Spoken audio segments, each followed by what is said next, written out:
It's Monday night. Well, live, it's Monday night. Maybe you're going to watch this after it's Monday night. In that case, it's whatever day you're watching. So let me wait a few minutes before you guys all tune in, whatever.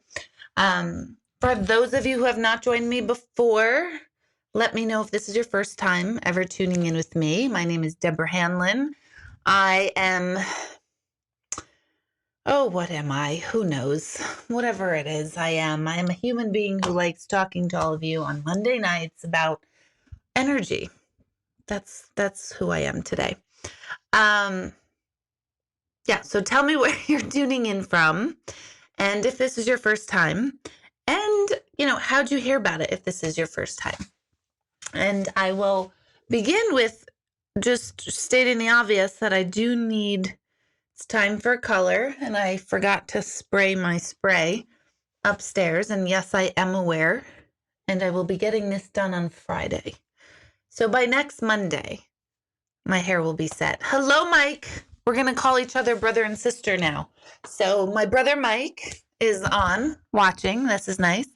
So for those of you on tuning in on Facebook, I see you all. I really want you guys to start joining me on YouTube. Why? I don't really know, but that's the rules. Hello, Christine. It's your first time. Cool. Let me know how you heard about this. Let me explain what I do on Monday nights. Last Monday night, I did an intuitive question section. I don't always do that. I just kind of throw it in there. And I only answer the intuitive questions for anyone who's a subscriber on my YouTube channel. It's kind of like a little gift from me to you to thank you for putting up with my shit. And then I answer your stuff, and then we have a fun night, and then people get belligerent and angry at me if I don't answer their question. So that's always fun, but I do enjoy it. So if you're tuning in at hello Pepper and Amanda. This is all your first time. This is very exciting. You have seen me before in person. Okay, cool. So if you want, I'm not going to do personal intuitive questions yet, or tonight, but I do like to talk about where I answer your questions about energy, intuition. I have a bit of a healer's workshop brewing in my mind. So for those of you who are either in a healer's role, and that is your job, and you do it as a business and a career path. And for those of you who want to start to do that, I have a class brewing in my head. I will probably have that crystallized and hashed out probably for after the holidays, like into the new year. But I'm just going to start putting that out there now. So for those of you who are interested in that, sign up for my emailing list at my website, deborahhanlon.com. That way you'll be notified when I'm going to be doing that. If you haven't already, go ahead and like my Facebook page, which is Intuitive Deborah Hanlon. So find that page, like it, so that you can also be in the know of all things Deborah Hanlon. Tomorrow night, I have an intuitive gallery. So it's virtual. It's done on Zoom from the comfort of all your homes all across the world. Hey, Christine, how are you? So from the comfort of your own living room couch, I'm doing an intuitive gallery. And what an intuitive gallery is that I will not be in this particular gallery. I will not be doing mediumship. I had a mediumship gallery via Zoom last week. This week, I'm doing an intuitive gallery. It's very much like we have here. Like last week, I answered your intuitive questions. It's the same thing, only we are in a smaller group. I can see you, and we will talk, and I will talk you through my my intuitive feelings about whatever your questions are. So I find it to be amazing that I get it. Most of you meet me and you hear about me from me doing mediumship stuff. And that's 100% true. That's what I do. I've been doing that for 19 plus years. And every single day I'm awakened again and in awe of the reality that there is such thing as an afterlife. Every single day of my life I am, and this is why my book was called In the Presence of Proof, is because I am in the presence of proof of an afterlife every single day of my life doing readings for all of you. So yes, of course, I do mediumship for sure. But what people don't know and often do not want to hear. Oh, Jen, you're doing shots with my hands. Okay, I'm going to try not to. Jen likes to take shots for every time I use my hands. So she is going to be trashed tonight. So, I try to explain this over and over, and I can't tell you how many people hands. Jen, sorry for your drunken coma tonight and every night. So I try to tell people that, see, I can't talk without talking with my hands. I don't know what that is. Well, I have no Italian in me. None. No Italian. Isn't that supposed to be an Italian thing? I don't know. It's an Irish thing. And I saw somebody, Jennifer Aniston, was it her? I saw Jennifer Aniston talking. I think it was her. And I was like, I got to remember who that was. I think it was Jennifer Aniston. Anyway, let me get back to my topic. See, I'm thinking too much to try not to use my hands, and it's hard. It's really hard. But everyone always says, I want mediumship, which I totally get. It's the most mind-blowing thing, incredible for you, for those of you who are dealing with grief issues, to hear from a loved one and get that proof that they are in fact still here with you energetically and aware of what's going on in your life in the here and now. 100% on board. I get to be in the presence of that proof. I get to be in the presence of grief and really distraught people who are receiving unbelievable amounts of closure. So there's certainly nothing small about that. However, there is another component of what I do. And no matter how many times I talk about it to everybody, people will say, no. I just want a reading. I just want a mediumship. I just want a reading, which I get. But I want you to listen to me. Listen to me. There is more to what I can offer, more of you.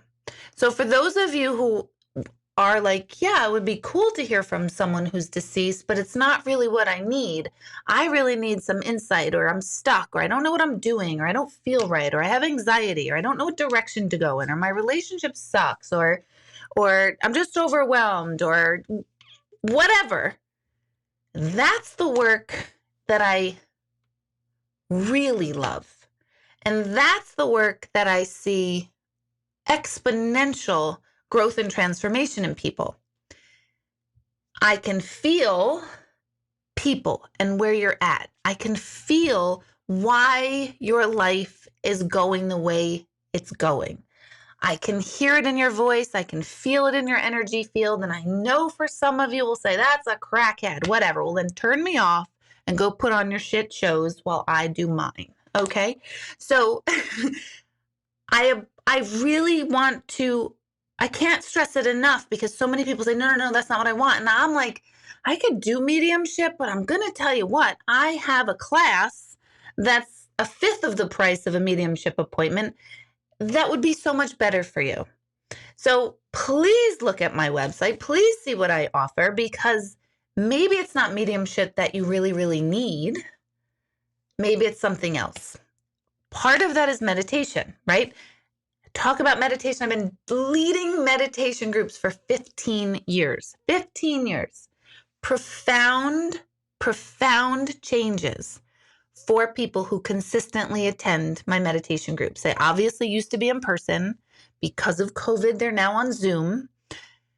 I don't find them any less effective. In fact, I have more energy for them because I'm sitting in my comfortable chair in half pajamas and just a shirt, just like tonight. I've got black yoga pants on and a shirt, just a regular old shirt. But I got my jammies on, so I have more energy. Meditation, it's $15, and it is an hour and a half of time together, usually even more than an hour and a half, of time with me, processing with you your experiences.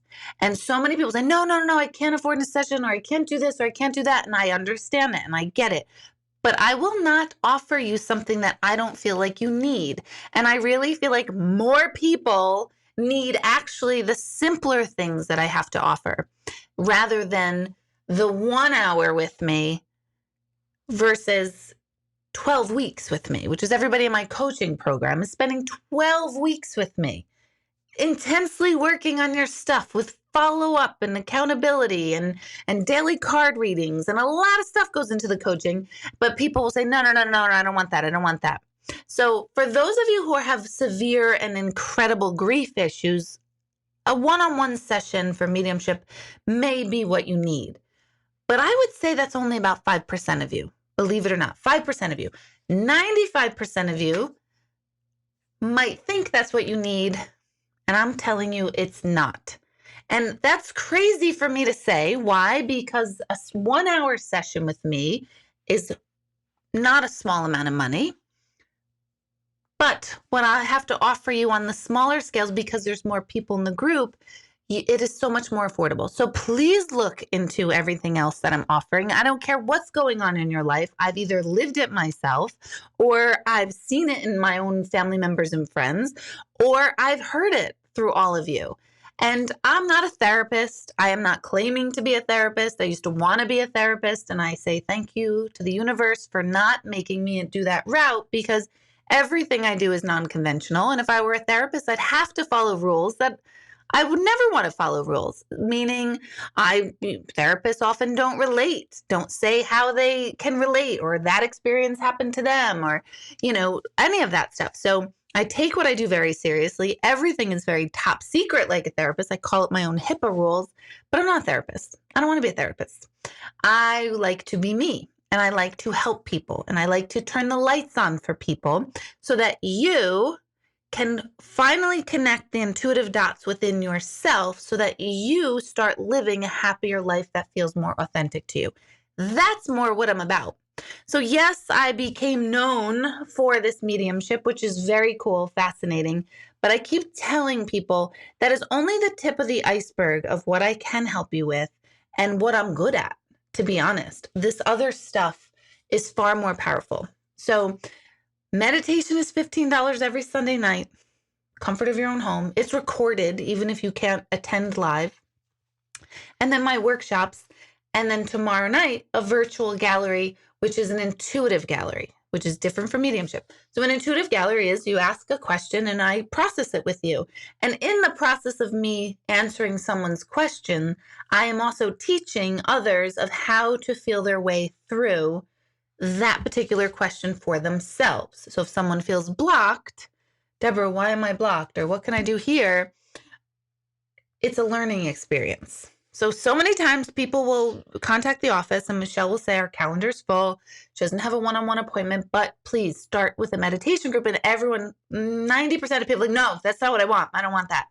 And frankly, if you don't want that, and this is going to sound really horrible, I don't want people who don't want to do the work themselves. I don't want people who don't want to at least try something new for themselves. I kind of don't want that, because I don't want to attract a clientele or a following or whatever the fuck you want to call it of people who want me to do all the work and you hope to get everything out of it. I would rather two types of energies. I'd rather work with people really suffering from incredible grief, and I can help that with that in a one-on-one session. And I want to help the people that are just in that, I don't know, something doesn't feel right. Something about my life is off. I could be happier. I want to be happier. I want to leave a relationship. I want to get into a relationship. I'm having a hard time with parenthood. My finances are a disaster. My career, I can't stand it. How do I talk to my boss? How do I talk to my father who needs to be in assisted living? I mean, you name it. Addicts, family members with addicts. You name it, we work on it. So please hear me when I say that I have something to offer all of you, and it's just up to you to kind of take the next step to investigate it and say, I'd like to try that. Just want to try that. Because when you try new things, maybe I'm not the one for you. Maybe I'm not the teacher for you. Maybe I don't resonate. Maybe I curse too much. Maybe I'm too blunt. That's totally fine, but you don't know until you try it. So tomorrow is my intuitive gallery.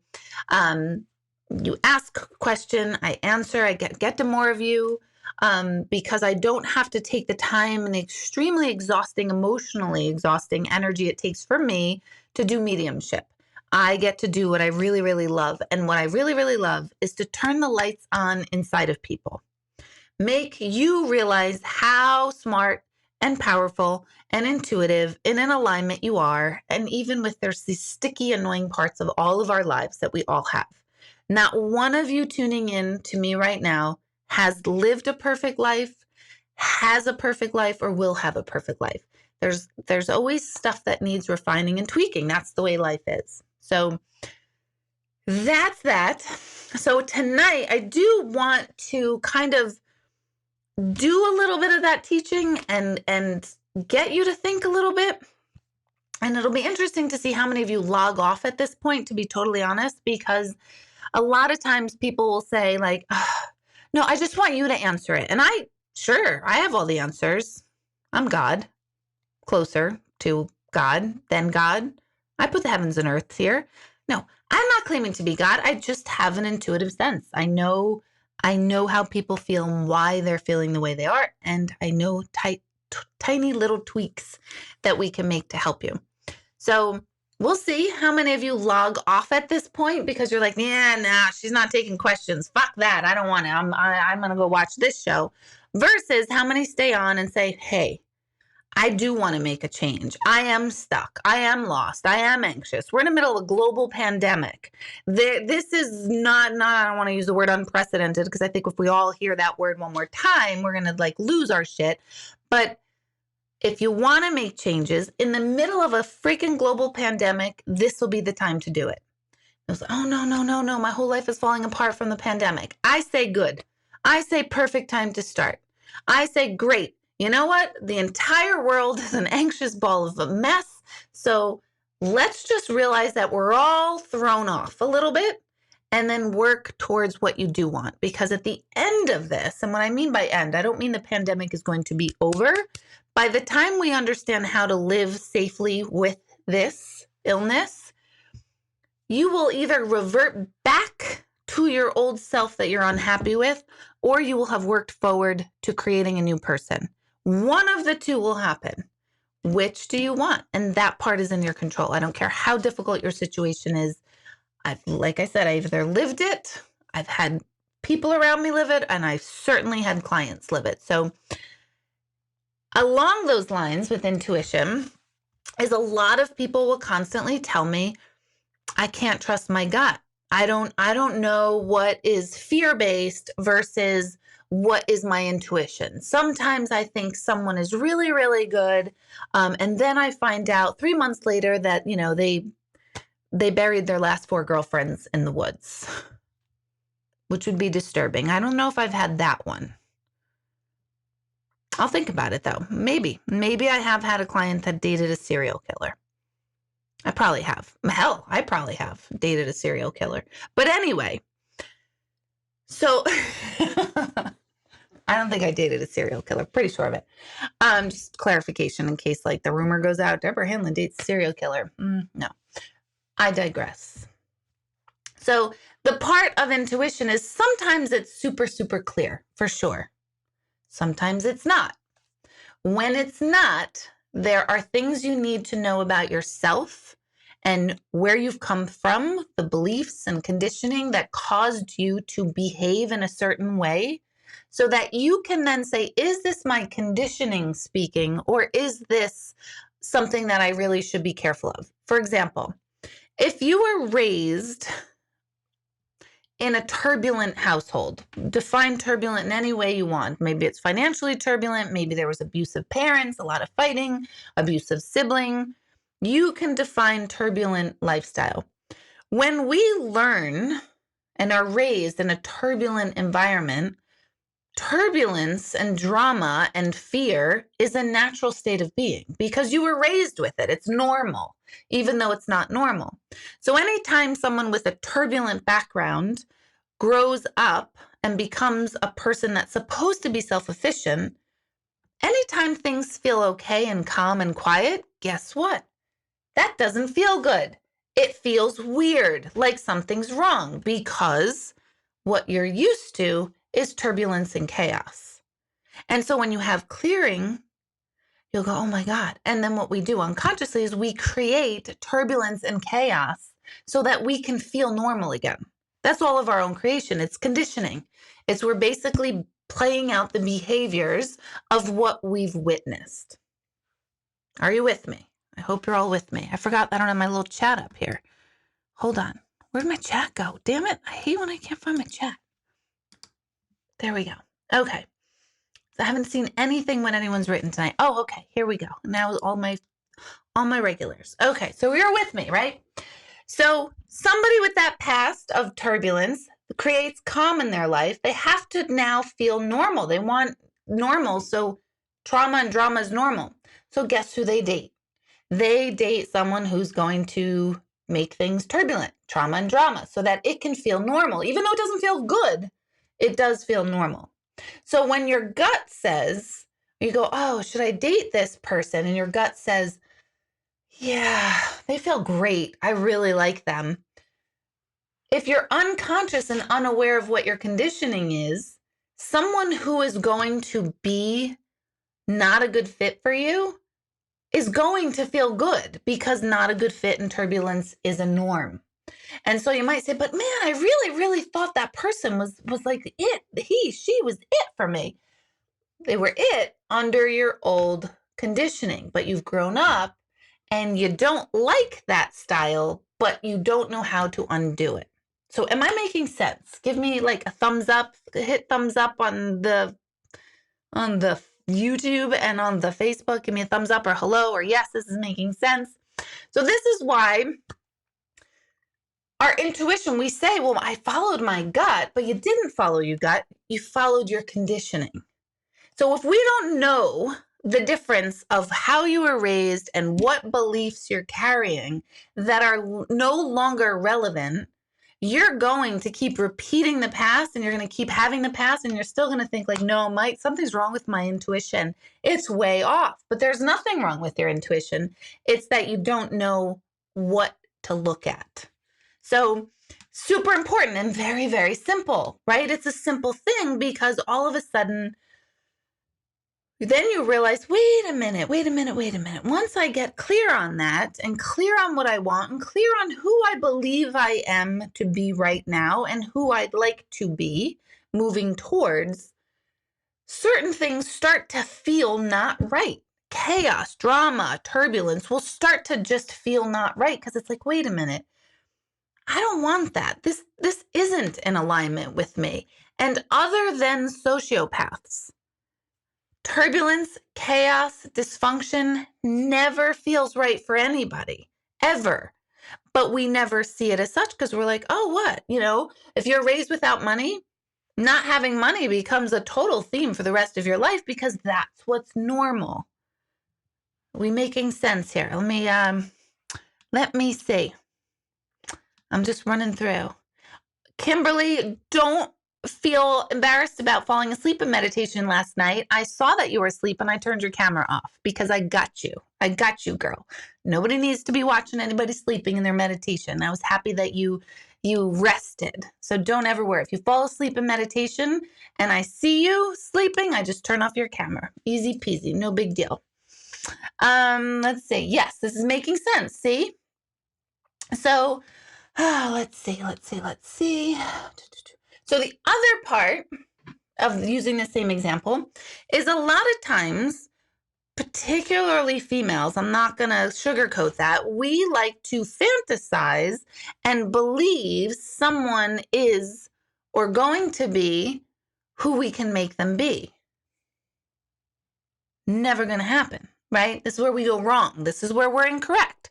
We only have to worry about ourselves and our needs and what we need. But if we keep believing, well, no, you know what? I know he like carries this good knife on him and it's like bloody all the time. And he says he's a deer hunter, but I've never seen a deer. And he's got all these like people clothes. I'm exaggerating. I hope to God I'm exaggerating. All signs show that your partner is a serial killer, right? But there's a part of us that go, no, but he's so great. He holds the door for me when I go into the car. Yeah. He's looking to get. So For those of you who are new, I apologize for my insanity and sounding insane. I'm trying to make it sound insane because I need to make it that crazy so that we can see it. But we'd like to believe, no, this is what's going to happen. And so we trick our intuition. He's good. She's good. This is the right one. Even though the intuition is like,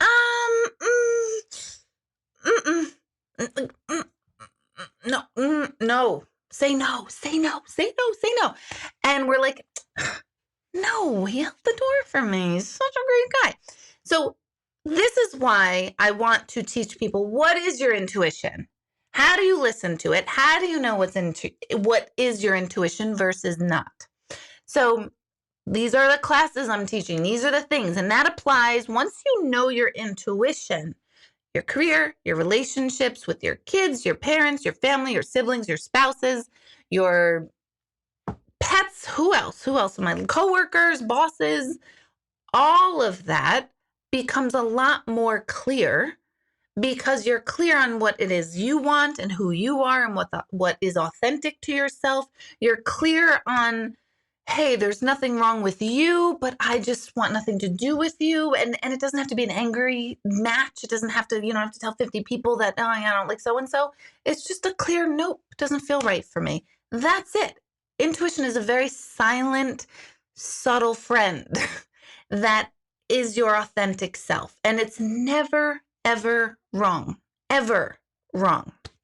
So once you get clear with that, career, relationships, health, making the right choices, speaking up for yourself, standing up, asking for the raise, being in partnership with other humans, whatever is going on in your world, it will simmer down. I'm not saying it's all going to be perfect because nothing in life stays or is perfect, but you become a more solid beacon within your own life. Again, not perfect. Never read me to say, oh my God, once, I'm so intuitive and my life is perfect. No, I've had a bloody fucking shit show of a life, right? A total shit show. But I really like who I am inside. I really like her. Even when she's batshit crazy, going crazy, right? I like her. I know who she is and I know what she stands for. I know where I'm coming from. And there's no better feeling than that. There's a solidity, a groundedness to that among fucking up. Quite frankly, I hope your children aren't around unless you are a cursing parent, then they will see that there are other cursing parents in the world and they won't die. So the importance of getting in tune with yourself is a lot about self-awareness.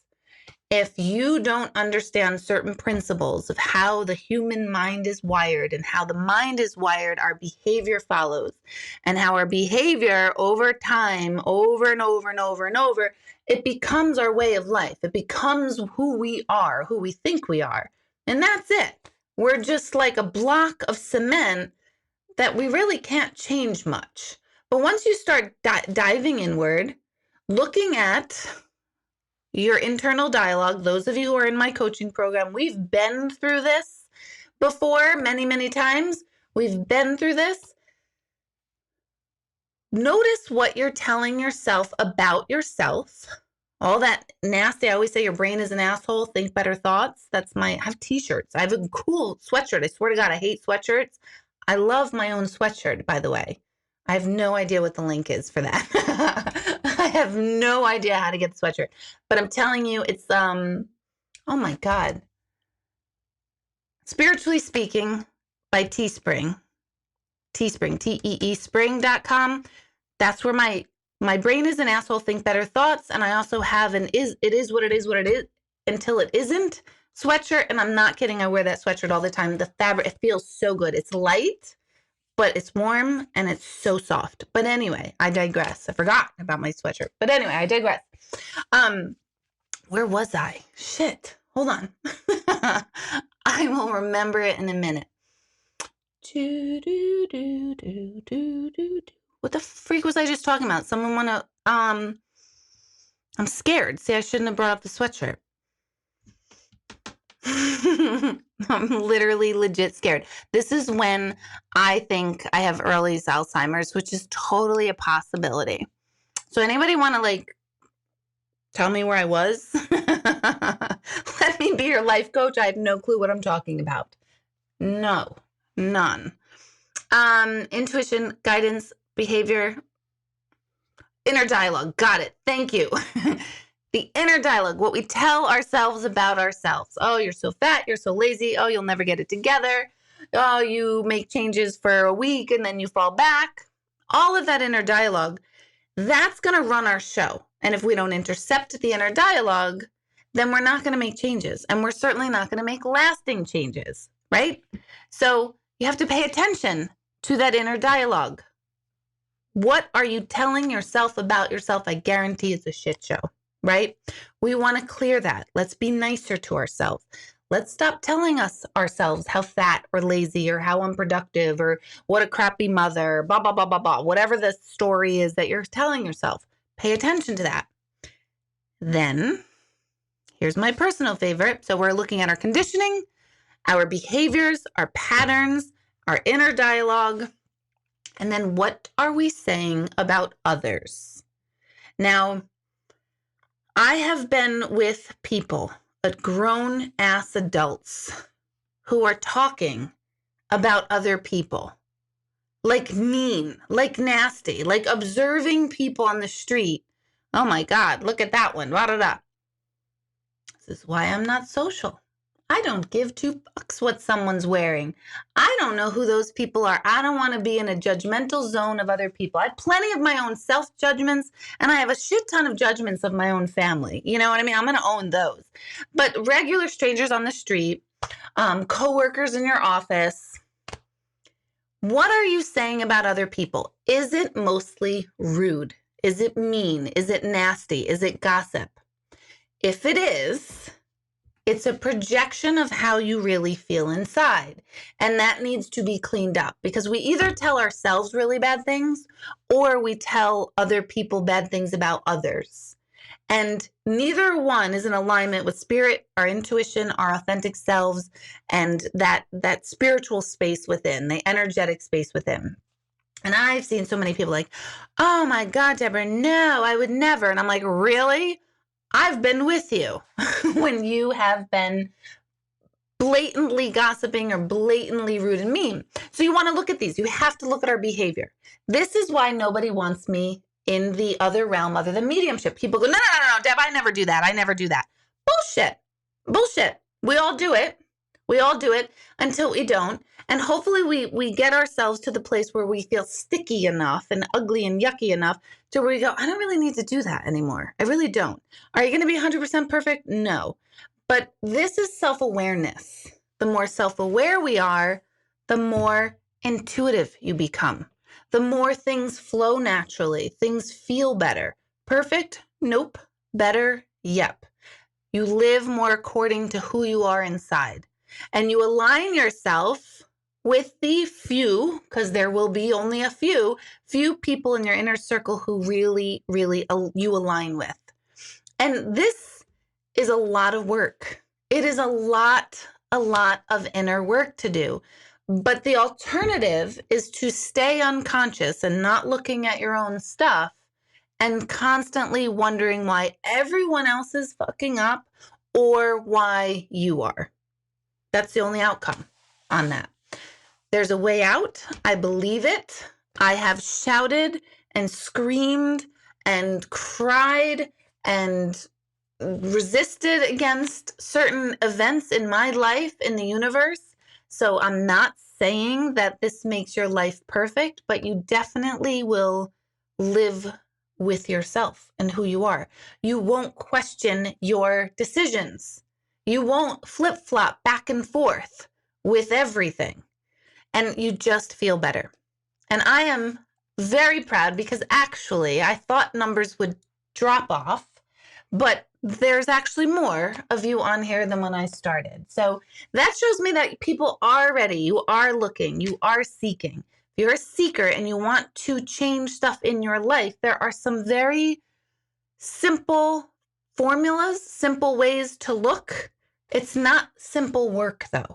It's not. It's painful work. It takes being honest with yourself and really calling yourself out on things. I was just on the Zoom right before here with a coaching group that I'm working with, and I was talking about resonance. And when I'm working with people and people tell me, "Oh no, Deborah, this one comes up a lot. Oh, I love motherhood. Love it. No, I just love it. It's like made my life." I'll sit there and I will feel my way through that. I will feel the resonance of the person. And if I feel a disturbance there, I know that's not true. That doesn't mean they don't love their kids. So let's get away from that, right? Let's get away from the mom shaming thing, you assholes. Judgment. Oops, whatever. Okay, whatever, I'm back. So sometimes you might not like motherhood. Totally fine.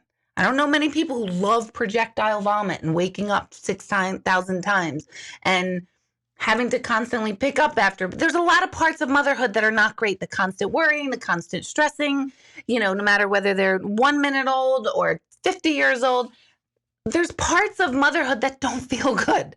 But somewhere along the lines, motherhood, no, I love it. It's made my life. Yes, it's made my life. It's made my identity. It's made my purpose, and it's made me batshit crazy at the same time. It's totally fine. You could be both. So people will say that, or a woman will say that in a session, and I'll be like, no, you're not feeling that way. You're not in resonance with that. And that she will break down in tears. Oh my God, I've never told anyone this, but I really have a difficult time with it. I don't think I'm good at this. I can't keep going. And that's what's been bothering her. She can't be honest. So that resonance that I feel will call you out on your own lies to yourself. Because we do it for survival. But they only work so far. When someone says, oh my God, I'm really peaceful, I'm like, you don't ever wish harm on someone ever? And they're like, no, I don't believe in that. And I'm like, I'm feeling not so sure about that. And then I will open up that door. So your body's not having resonance. Oh my God, that's true, blah, blah, blah. That's the power. That's the energy that gets kind of, I don't like to use the word stuck, but it gets into a certain area and it doesn't move easily because it's not authentic. What is true and real is authentically in alignment with yourself. And I mean true with a capital T, true for you. What's your truth? I always say truth is higher than love. The energy of truth, we always hear that love is the highest energy vibration, but truth is even higher than love, because truth with a capital T is the entire collective. It's all of it. It's everything that love encompasses. Love is the energy of manifestation, brings things into being. Truth is above all that. It's even before all that. So am I making sense to you guys? Are you with me? How many of you, and you don't have to answer this publicly, but how many of you know that there's something inside of you, there's a greatness, there's something inside of you that you're supposed to be doing, and you have it in you, but you just don't know what it is or how to do it? That's not an uncommon feeling. If that's you, there's something there. And there's habitual thinking and then behaving that is just, you're on automatic loop and you need something to intercept that. So that's the other work I do. That is in my opinion, that's the tip of the iceberg. That's below the iceberg. Sorry, the mediumship is this much. If you think mediumship is so cool and so fascinating and so empowering, I would say, that's just this much of what's underneath and within all of you. And I cannot say it enough, because I can't tell you how many people will say, I can't afford a reading, which I get, and I'm not cheap for a reason. And I'm not even as expensive as most others that I know. But I get it. But sometimes I'll even tell you, you don't need a session. Please don't do a session. I have something better for you. Come to meditation, which is $15. So that's what I want to talk about tonight. You are more powerful. You're in more alignment. You know who you are. You know what you want. You know what direction you're going in more than you're giving yourself credit for. And probably right now, there are certain aspects of your life that are sitting heavy with you, not going right. And there's a reason for it. And that reason, 99% of the time, is fixable. It really is. Grief and a death of a loved one is one of the greatest transformational gifts that we're given by someone we love when they die. Because when someone dies, it all of a sudden blows the lid off of everything that was once known and comfortable to us. And it throws us onto this path of discovery. And that path of discovery, we think it's about them, but it winds up becoming about ourselves. And that's been my work for the last 20 years. And that's the stuff I want to share.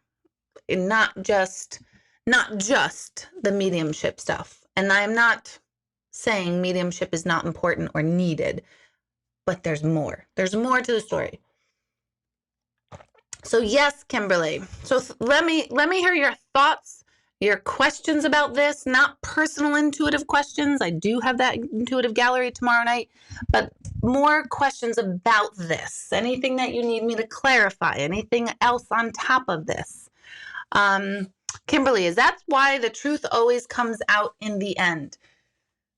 Yeah, absolutely. The truth, when we step back from trying to force feed the truth to the world, yes, the truth will come out into the end. And that's why I have many times in my life, like, if only they knew the truth, if only they knew this. It wasn't until I finally was like, you know what? I don't give a shit who knows the truth. I know the truth in my heart. That's all. That's when stuff comes out. That's when stuff comes out and you don't have to do anything. You don't have to say anything. You don't have to like badmouth anyone. It's great. It's amazing because it's like, wow, people are seeing so-and-so or these people or that job or whatever for who they are, what they are. And I didn't have to persuade them at all. Jesse, oh my God, it's good to see you here. Yes, this is how the center changed me. It was the first place I was allowed to be completely honest. Once you start, you just keep going. Yes, thank you. There's nothing anyone can say to me that will rock my world if you're being honest. If you are honest, I say this to people all the time. They're like, you're nuts. But I'm like, I'm telling you, I'm not kidding when I say this. If you came to me and said, Deb, I have this really terrible problem where I just keep stabbing people and killing them.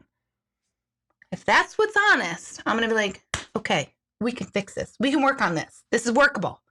There's a way out. I truly believe that.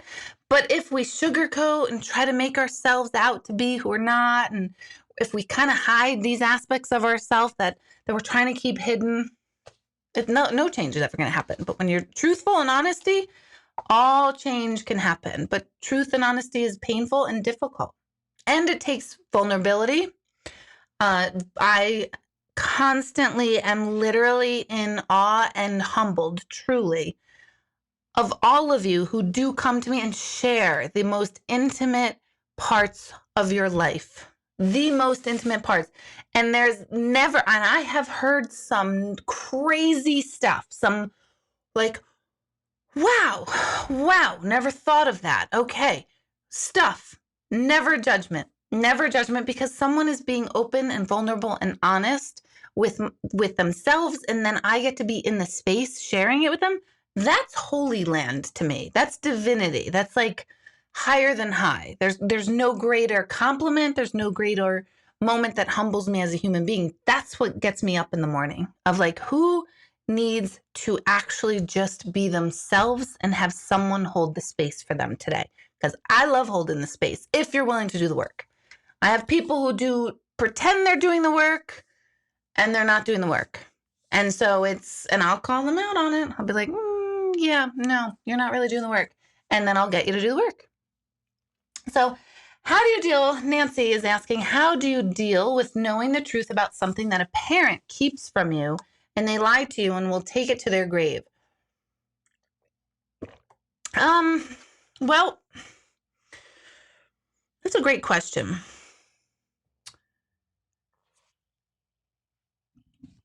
particularly when it comes to parents, for some reason, we all put parents, our parents, in a category that is terribly unfair, to be totally honest, because there are parents. So we as the kid see them as the parent, which means they're the ones who knows right from wrong, and they're the ones who set the pattern, and they're the ones who are supposed to teach and be this model citizen, which is the job of a parent. However, what we forget is that our parents are also humans, and our parents aren't going to do it right. They can't do it right. They can't do it all right. They just can't.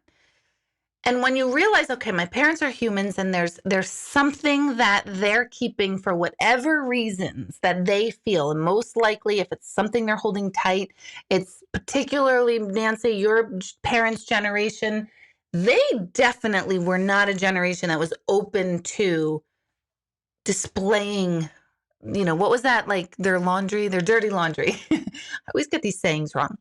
Our parents and grandparents' generations did not air their dirty laundry. Today, we're like, hey, Mike, across the street. Yeah, my kid's a total fucking alcoholic and it's pissing me off. And we're posting on Facebook and we're telling people, which is actually really good because we're finally going, hey, we've got some stuff going on in our family.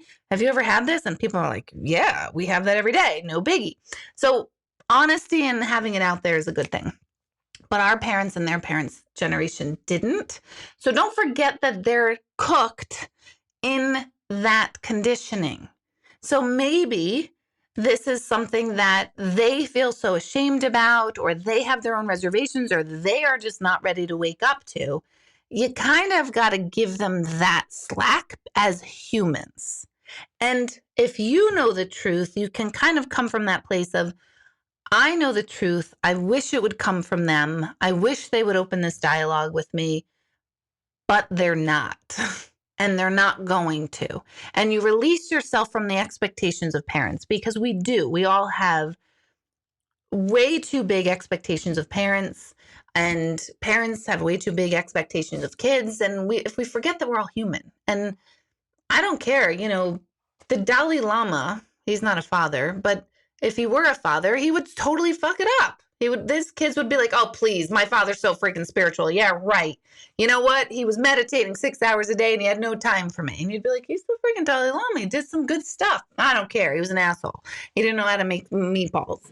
You know what I mean? So like something is going to bother us about our parents. That's normal. You can still choose as an adult whether you're in alignment and okay with that and say, I see them as the human they are. I see that they can make faults. I see that they can't win. And I can choose that I don't want anything to do with that. And I don't want to subscribe to that. You can do that. That's allowed too. But hold space for them being just a person. Does that make sense, Nancy? Let's see. That's a good question. Okay, let's see. Carolyn is saying, or when some new moms are so tired, no sleep, time to take a shower, do dishes, but yet it's time to put a 400-word post on no time in a day. Is that judgment? That is judgment. That is judgment. And I'll tell you what, when my kids were little, Facebook was Facebook and Target. I remember being in Target like, this place is saving me from totally just offing myself. Everything was so bright and pretty, and I used to buy like, the shabby chic stuff because it made me feel pretty and nice and stuff. And I hate Target now. I hate Target because I'm like, oh, I remember this was my church. This was where I went to feel better. I'd buy journals and markers, and I'd actually visualize what I'm doing now. So Target, thank you. It was great. But yeah, so sometimes whatever break a mother needs, take it. Take it. Crack, take it. Whatever, we'll figure it out afterwards. Just take it. Oh, let's see. Okay. Oh, and then fake news. Yeah, mother's like, oh my God, everything's so great. When women, you're guilty. You're guilty posting all the highlight reels of our lives. I mean, nobody wants a Debbie Downer either. Like, oh, today I suffered from depression again and was really like about to walk off my balcony. I mean, nobody really wants that either. But, I like the funny posts that of truth that people make. Let's see. Let's see. Yes, Kimberly, I agree with you on that. And Patty, yes, our parents did the best job they could at the time. I do think that, and it's the best job they can do. Like, we can't ask for more. Well, we can ask for more, and we can say our piece and we can say our side, but at the end of the day, just because someone's named mom or dad doesn't make them exempt from also being human. And I say this, you guys, with a very, very deliberate choice of myself of not having a relationship with my mother. So, and I wish her no harm, no ill will, no, like, she did the best for me as she could, and but something about our relationship I can't manage in a way that feels good to me. So I choose I can't. And that feels better to me, even though that's incredibly sad. So when I say that, our parents are people, they are who they are. They're probably not going to change. And if you tell them, you can speak up your side and say, and you can hear them say as a person, and then you can still decide, like, yeah, it still doesn't feel right to me. Or, hey, I get it. I see eye to eye. That could happen too. Let's see. Yeah, not crack. Yeah, don't do crack, guys, because that's a slippery slope. Thank you, Jennifer. Let's stay away from crack. Just go for cookies. Go for cookies. Replace the crack with cookies. You'll be better off.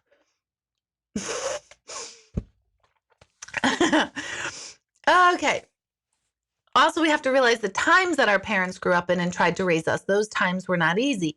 Well, no time as a parent is ever easy, because it's always relative to the conditioning that they came from, and then the state of the world, which is always moving and changing.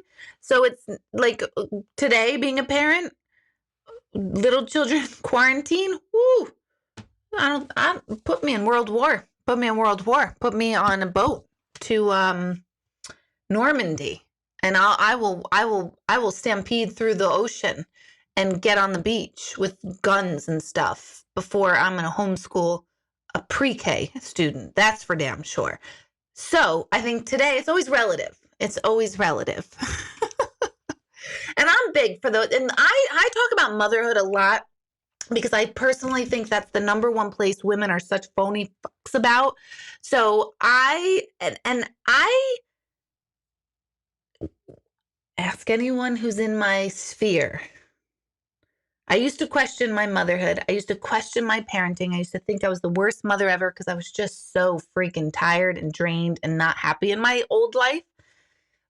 I would stop a freight train for any one of these three boys, right? There is nothing I will not do. I will kill somebody for these boys. So there's no greater love I've ever found.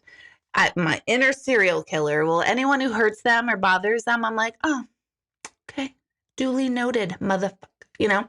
So I like to be like peace and spirituality, but I'm all bets are off when someone's like, you're stupid. So I don't say that anymore. So the thing with motherhood is, we feel like if we talk that we don't like motherhood, that means we don't like our children. And I only like my children. My children are the only people on the planet that I actually love and adore. And I get annoyed, like, could you please stop pissing on the toilet seats? Please. Could you just put the dishes away? Which they do. I know. They're probably watching and they're probably like, Mom, you scared us so badly. So now we don't do those things. And they're growing into fine young men who are going to be completely ready for a significant other barking down their throat. So do not confuse me saying stuff about motherhood to mean that I don't like my children, and I don't like the unbearable stress and responsibility of being a parent, because I myself still like to think of myself roughly around 17 years old. Those were some good times. Maybe. Not really. I cut my hair really short and a really horrible haircut. So no. I don't know. I think 35 was like my definite favorite age. For sure. Do I look at my followers on Facebook? During this, I don't. What C word did I say? What C word did I say? I did not say the C word. I did not. I have a bad mouth. We know that. I love the F word, right? The F-U-C-K word. I don't like the other F word, which is F-A-R-T. Hate that word. What? Hate it.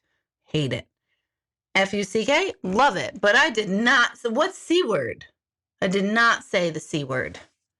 Now, no. No. I have to look back. So so tell me, what C word did I say? My God. If I said a C word, you should just all leave, like hang up on me, because that's trash. Crack? Did I say crack? I was going to say I encouraged crack a moment ago, but not C. Yeah, maybe crack. Okay. Well, crack is crack, whatever.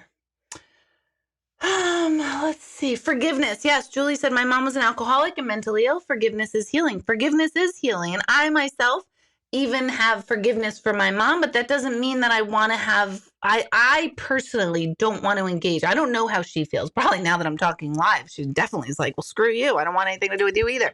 But that's fine. That's totally fine. But I'm just saying I have come to the place where I say I can't manage it. I can't figure it out to where I stay stable and feeling okay and having a relationship. I can't do it. So if that's my fault, that's my fault. Call it my fault. Surroundings can't really handle the truth. In my case, I'm the evil one. Angela, I'm the most evil one in my family. You have no idea. Talk to me, girl.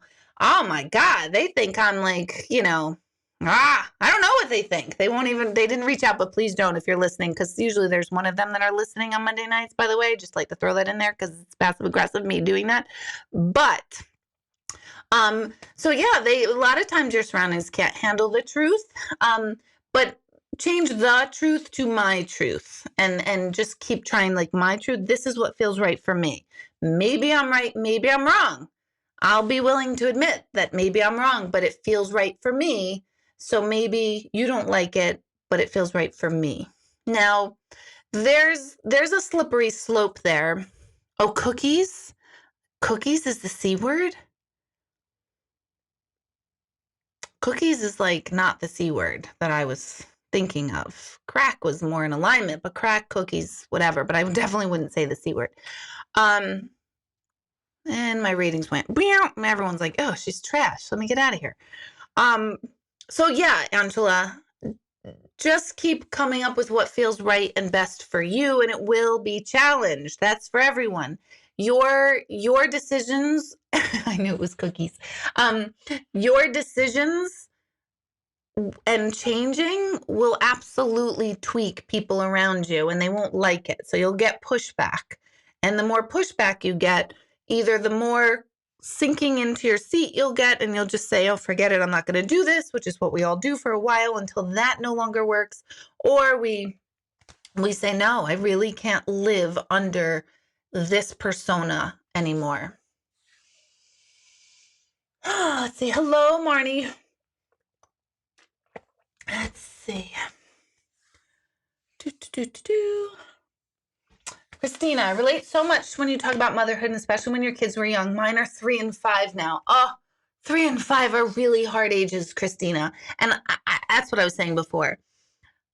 I like being honest about motherhood. I love Cat and Nat, the YouTube girls, women, mothers, funny as hell about being mothers. Funny. They nail it.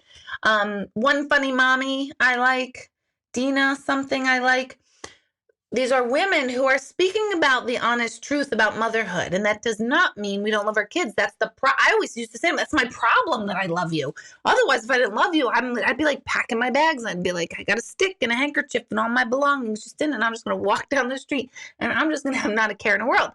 That's not an option for me. Could I do that? Sure, I could abandon my children. Could I do that? I could not do that. So I could not live with that. That would not feel right to me. But motherhood is extremely difficult. And it's getting more and more, because now the more the responsibilities are on us to be like their play buddy, like we're supposed to play I don't know about you guys, but my mother never played with me, and I never wanted my mother to play me. I wasn't like, Mommy, play with me. I'd be like, no, get out of here. I want to play Barbies.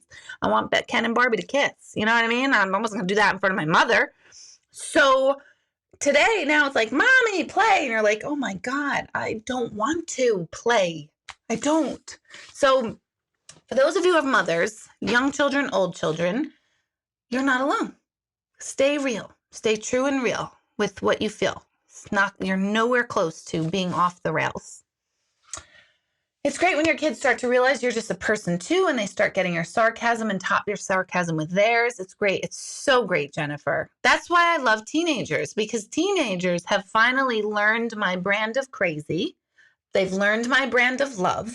They question it or poke it a little bit, but not too much.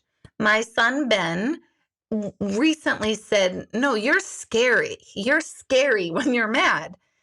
And I'm like, my brain was like, damn right I'm scary when I'm mad.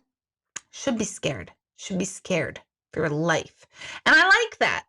And yet this is a kid that can tell me anything all the time. All three of them are. So yeah, you should be a little nervous, like, hey, Mom. I don't know. Lying is the thing that would get me the most crazy. Lying and drug use, like excessive drug use, those would tweak me. Just, no crack for the kids, just crack for the mothers, crack for the moms, none for the kids. That's my life coach philosophy, you guys. Get on board.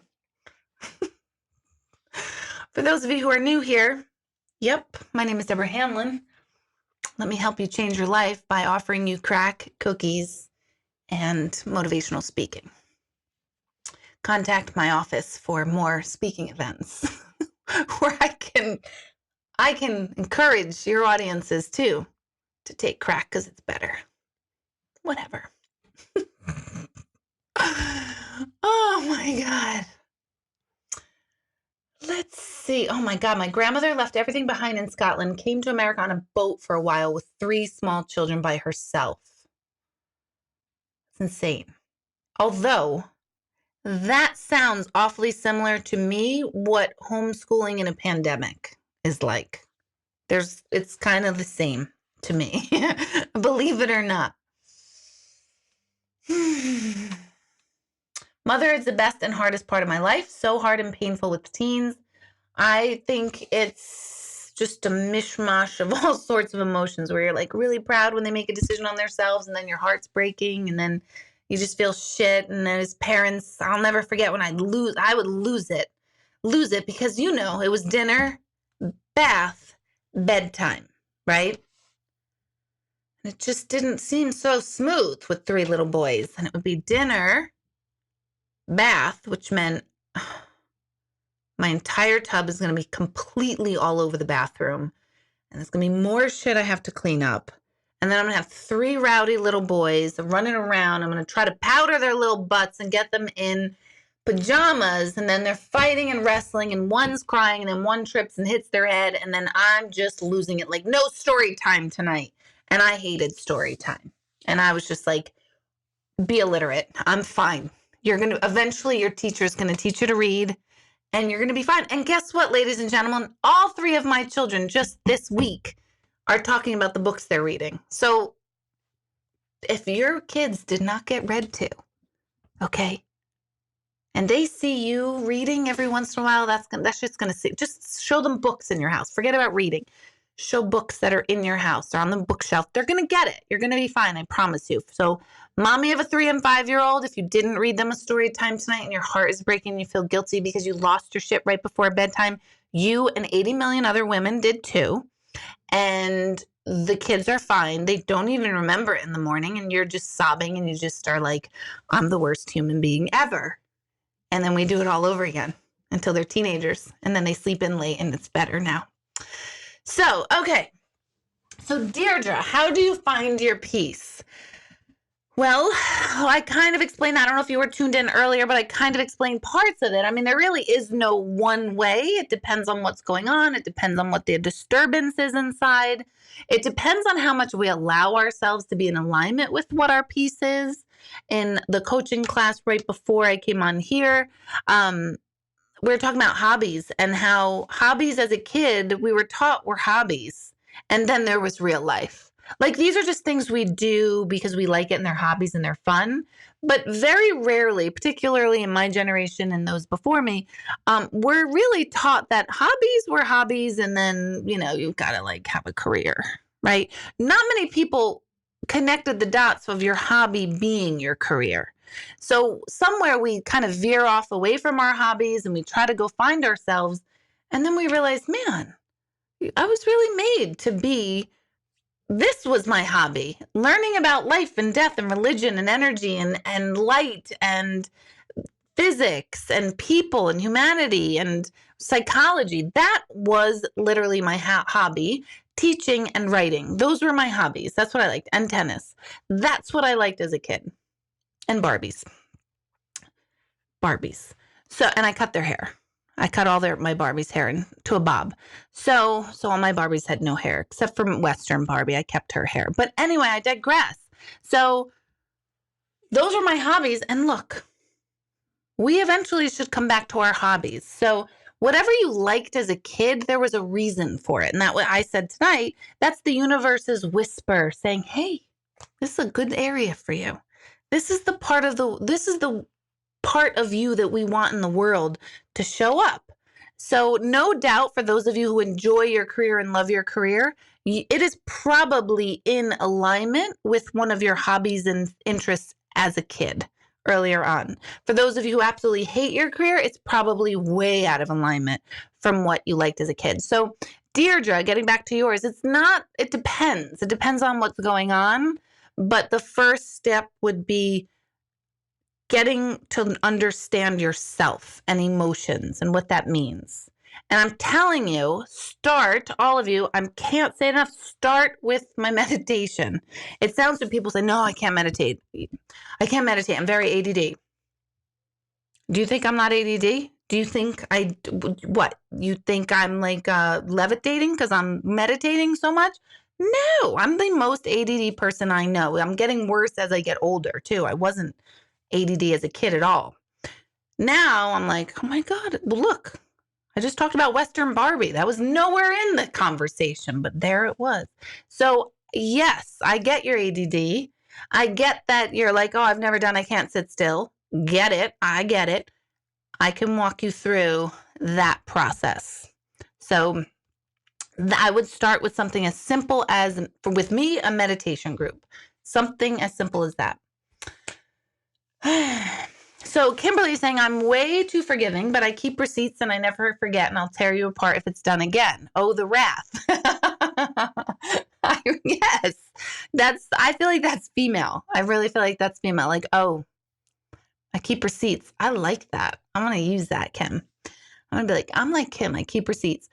So what that is, though, is way too forgiving. If we're way too forgiving, then, we have to, there's a lack of boundary with being too forgiven, meaning there's something about you, and this is speaking to all of you, and we've all been there or done that, that thinks that you have to let someone pass on poor behavior towards you or someone else because otherwise they won't be with you, or they won't be your friend, or they won't like you, or they won't love you.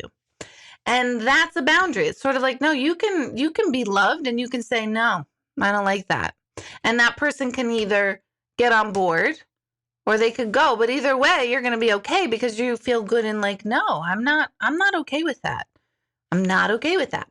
You could feel good. So being too forgiven is really you lacking a boundary around your own wants and needs. And just kind of like, oh, it's not really forgiving. It's almost like enabling. It's just enabling. It's just allowing behavior to happen. And then when you finally mean it, it gets to the point, like anything in energy. You shake up a soda bottle for long enough and then you pop the top off, that thing's going to explode. Same thing as human beings.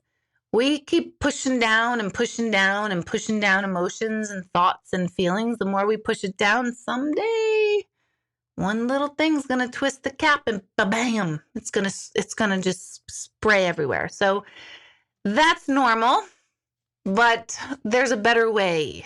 There's a better way.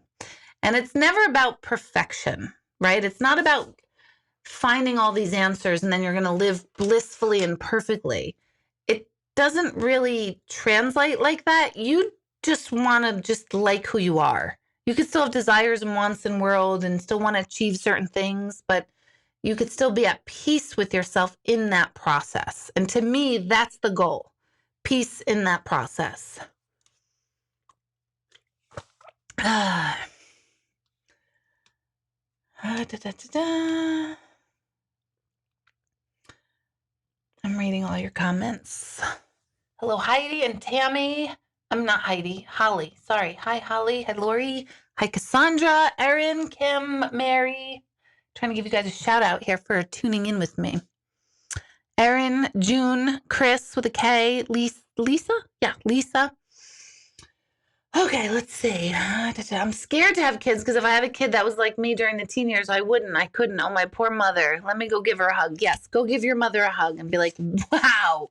Because as much as you think you know, you still don't know that you were like, she was like, oh my God. One day she wanted to kill you and the next day she just wanted to make sure you were alive.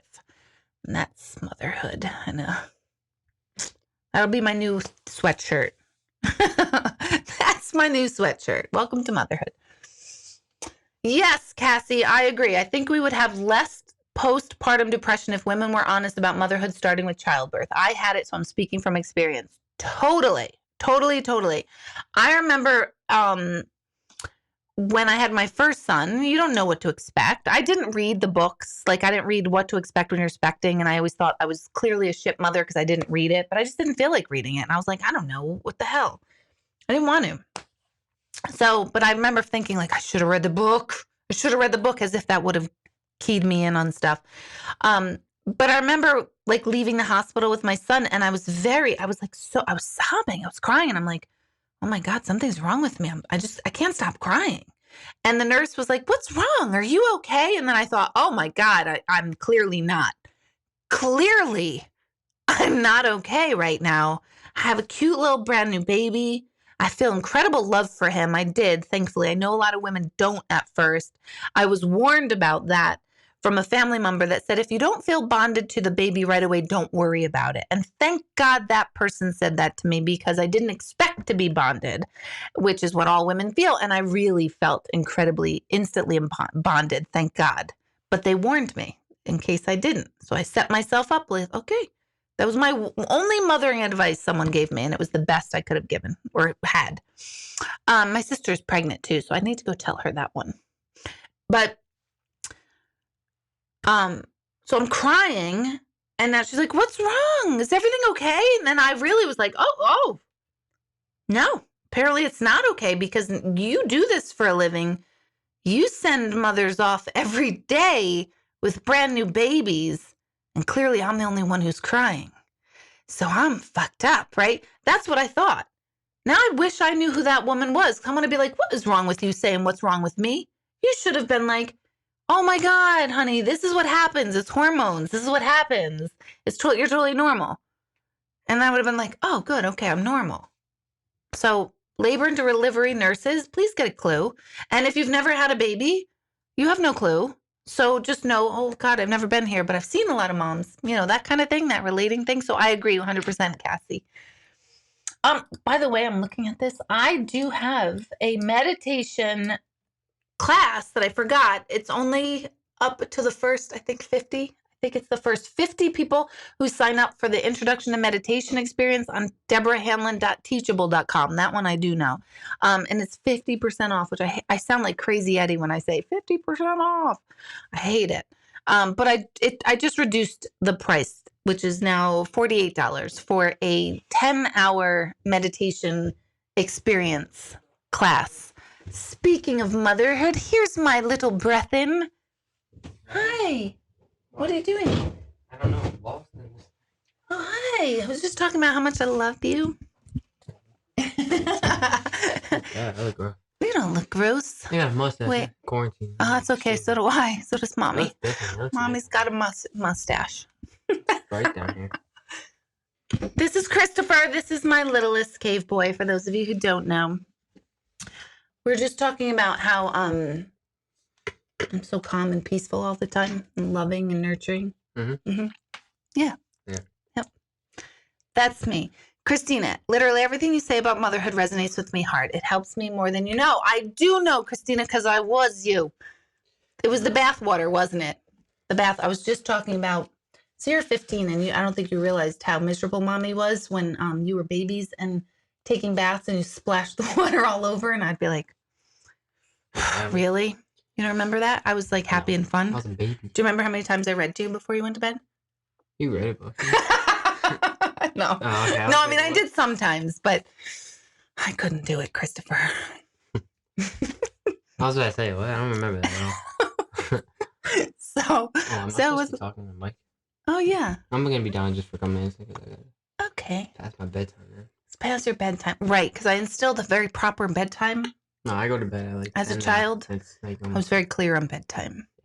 You would like beat us if we didn't go to bed. I didn't beat them.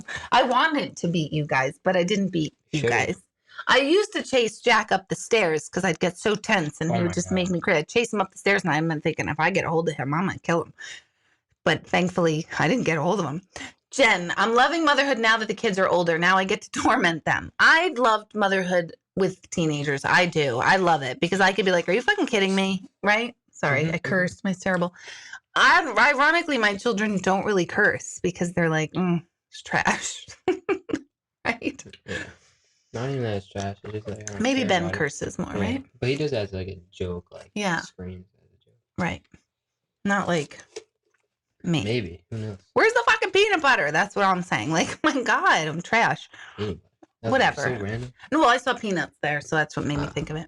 And someone said, new people on here must wonder about you. The rest of us know you're nuts. Yes. Thank you, Gary. And you keep tuning in. Like attracts like. Oh my God. Let's see. Okay.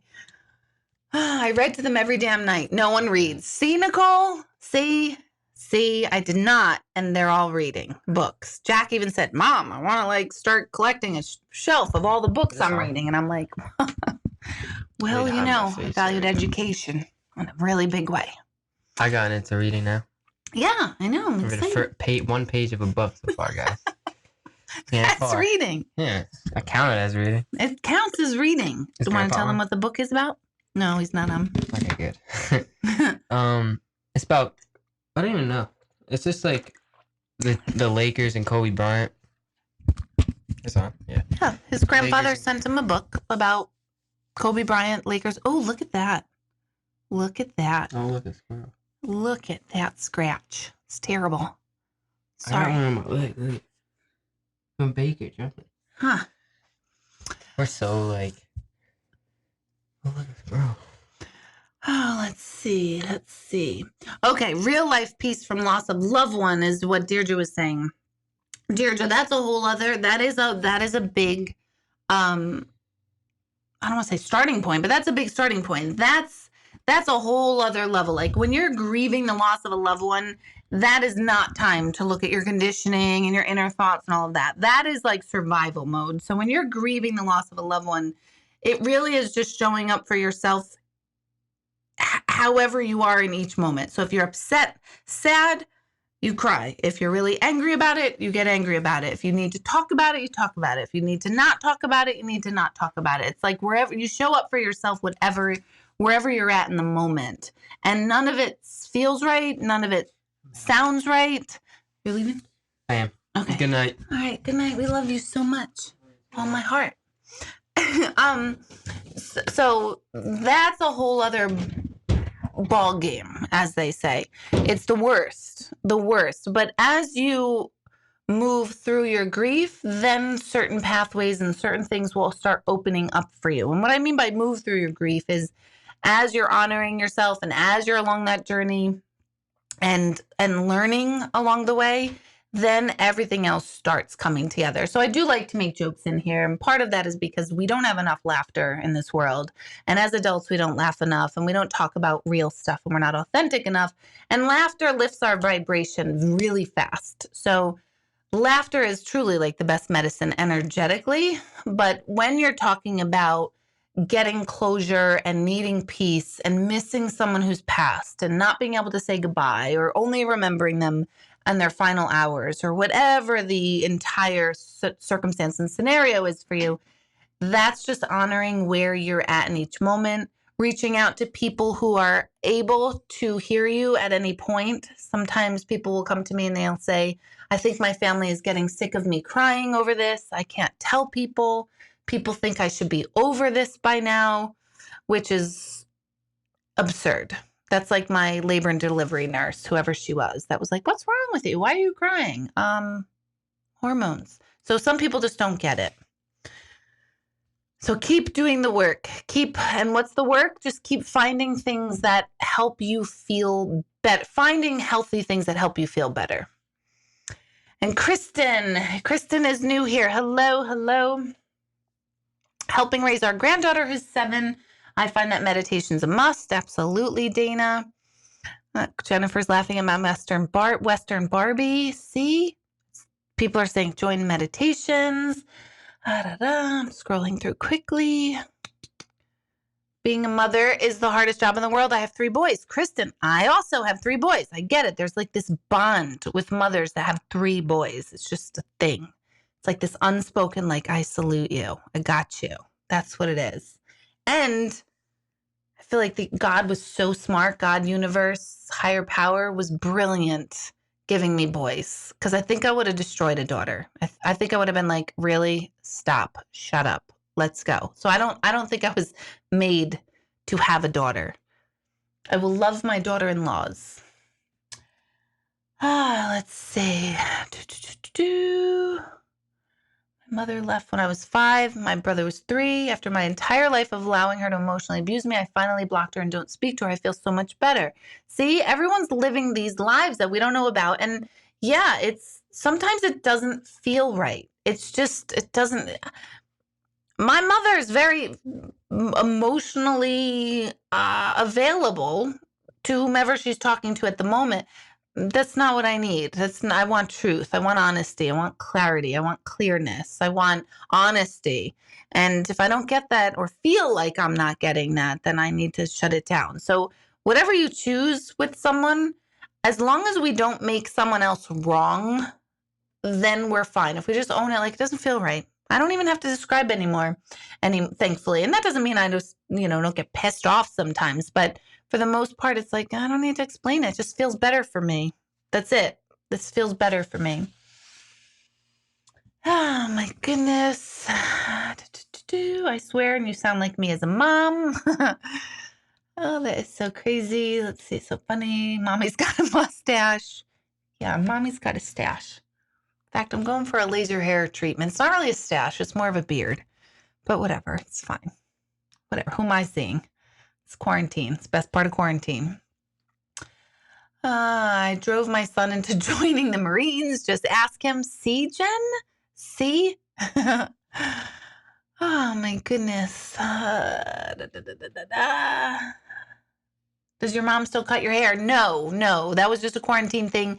He goes to a woman who is incredibly talented, but literally takes like 2 hours to do it. And I'm like, okay, it's my spiritual practice not to lose my shit on the hairdresser that he loves. He loves her. She does a great job. I just want to tell her, like, do you realize you can make more money if, like, you get people faster? Just go through. You're going to be fine. It's going to be fine. I have no patience. So Deirdre, heartbroken, angry. Yeah, heartbroken, angry. Those are big ones. Resentful, rage, angry at people still here. How come so-and-so lived and this one didn't pass? All of that stuff comes up. So you have to really hold the space for yourself and find the people where you can go who are there for you, not even people who are commiserating with you. Because what happens when we're suffering, if we go to someone else who's suffering, it becomes like a suffering match. And it's sort of like sometimes you just want to be heard and you don't want to have to hear someone else talk about their pain and anguish. And there's nothing wrong with that. And that won't always be the case. But sometimes, it's not helpful it's helpful to have somebody who can relate, but sometimes you need someone else who it's just like, I just need you to listen to me. It's about me right now. And that's totally fine. So please know that as well. If you're just like, I'm in a grief group, or, I don't feel like listening to other people's, I just want to talk about my own. Normal. Totally, totally normal, especially at the state that you're in now. So meet yourself wherever you are at. Let's see. Oh, mothering without a mom brought a whole other level of challenge to raising my littles. I'm living that now. People definitely don't get that everyone goes through grief differently. 100%. There's no one way to grieve, and there's no template. And grief is like, I'm okay in one moment, and then something just broadsides you and just completely takes that okay away in a second. So that's grief is a tricky emotion, and it's a emotion that disrupts the entire family unit because everybody needs to grieve, but everyone needs to grieve differently at different times. So everyone often feels very out of sync in a family or in a group that's grieving. So just remember that as well. It's kind of like a mobile that you take one of the toys off the mobile and then the whole mobile gets lopsided. That's what grief does. It makes everything just lopsided and not feel right. Let's see. Make sure you get laser before you get gray hair because laser won't respond to white or gray hair. I didn't know this. I have not had chin hairs that are gray, but don't you think that should be something that we tell other women in their like late 20s so that we can get ahead of the curve on that? Because that's life-changing information, and a 30-year-old's not really going to understand what they mean about the chin hair, right? Oh, but when we're in the 40s, we understand where all of a sudden you're just like, what is that? Holy crap. When did that come? So that would be helpful. So everyone here, and Marnie knows. Marnie's all into holistic skincare. She knows these things. So make sure you get laser before you get gray hair because laser won't respond to white or gray hair. So does that mean if I get laser hair, like, other places, that won't work? I don't know. How's that work? Shit. I should have been told that when I'm 30. TMI. Move on. Okay. Let's see. Good night, Julie. Nannying 2 babies at 57 exhausted. How lucky are those 2 babies to have you, though, Julie? Eileen, meditation helped me acknowledge and process my grief. I pushed it down for years before I met Deborah. Try it. You won't be disappointed. I remember Eileen's first meditation and meditations with me. What was that? Like 7, 8 years ago? I remember it very clearly. So yeah, when we push it down, it's going to come up. Let's see. Okay, Jennifer, thanks, Debbie. Crack me up. Got to get some chores done. Seriously, consider meditation classes. I'm struggling with a few things I can't control. I need to find peace. Excellent. Excellent, excellent. So it is getting late. What time? Oh, it's 10 o'clock. I went later than normal. So every Monday night, I am going to try to come on with kind of like a topic and a theme and a direction. So if you have a thought or a theme that you'd like me to talk about in general terms, by all means, just either post them on my Facebook page or get those to me. Don't message my Facebook Messenger only because I took it off of my phone because I was getting so many that I was like, oh my God, I need a break from this. So I only check my Facebook messages when I go on my laptop, which is not that often. So it's not the best, most efficient way to get in touch with me. You can email the office at info@beingknowingdoing.com.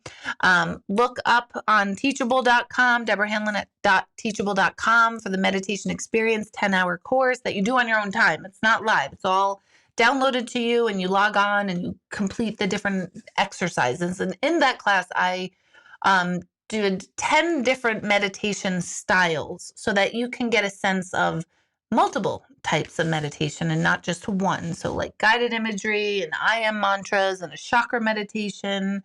Ho'oponopono is in there. I recorded it a while ago, so now I can't think of what else I did. Oh, pranayama breathing meditation. So there's several different techniques that you can just try and get a little tiny familiar with each one so that you can start to see which one resonates with you. So that is only available at that half off, because I'm crazy, Eddie, until first 50 people. Whoever the first 50 people to sign up for it will get it for the half off. So the directions are on Teachable. Just type in half off in the coupon code area when you go to pay, and it will take off the 50% on your total. So tomorrow, Intuitive Gallery, for those of you who were tuning in the beginning, you can look on that on my website, deborahhanlon.com. I promise you I have events for you. So don't think if you don't get a one-on-one appointment that I'm not available. How do you find me? Join my mailing list, deborahhanlon.com. I try not to send out a lot of stuff. All my stuff is all about my upcoming workshops, reminders, things like that. So that's how you can find me. That's how you can reach me. Let's connect. We will when we're supposed to. Keeping it real, keeping it authentic, keeping us all laughing and moving along, because what the hell else are we going to do before we die? That's going to be my new tagline. So have a good night, everybody. Thank you for joining me. Thank you for tuning in. I always super, super, super appreciate the fact that you all do tune in. I'm still amazed. And don't forget to share my stuff. Share my website. Share. Please help me. So I think that's everything. Have a good night. Sleep well. Get rest. And we'll see you next Monday night or at Meditation Sunday. Good night, everyone.